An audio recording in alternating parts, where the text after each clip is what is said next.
ගමේ රසටම බටු මෝජු එකක් හරියට හදමු. මමත් ගොඩාක් රෙසිපි try කරලා තමයි මේක හොයාගත්තේ. මේ රෙසිපි එකේ ගමේ එන රස ඒ විදිහටම තියෙනවා. බටු ටික fry කරගන්න මේ ගානට ගොඩාක් fry කරගන්න එපා. එතකොට කන්න බෑ. ලුණු ටික තප්පර 30ක් වගේ fry කරගත්තාම හොඳටම ඇති. ඒ වගේම අමු මිරිසුත් තප්පර 20ක් වගේ fry කරගන්න. ඒ කියන්නේ දාපු හැටිය මේක චුට්ටක් කලවම් කරලා ගන්න. නැත්තම් හරියට එන්නේ නැහැ. හාල් මැස්ස ටික නම් මේ විදිහට fry කරගන්න හොඳට.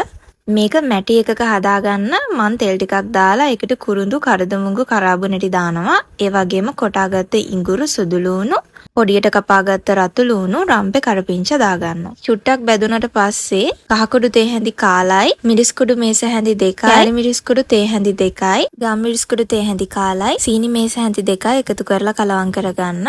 දැන් තක්කලි සෝස් මේස හැඳි 2යි, විනාකිරි මේස හැඳි 2මාරයි, ලුණු කුඩු තේ හැඳි කාලක් දාලා කලවම් කරගන්න. දැන් බැදගත්ත ඔක්කොම ටික මේකට එකතු කරගෙන හොඳට කලවම් කරගන්න. ඒ ටික එකතු කරාට පස්සේ මම අබ පේස්ට් එකෙන් මේස හැඳි 2ක් දාගෙන ඒකත් හොඳට කලවම් කරගන්නවා. මේක හරිම රහයි. ඔයාලත් හදලා බලන්න.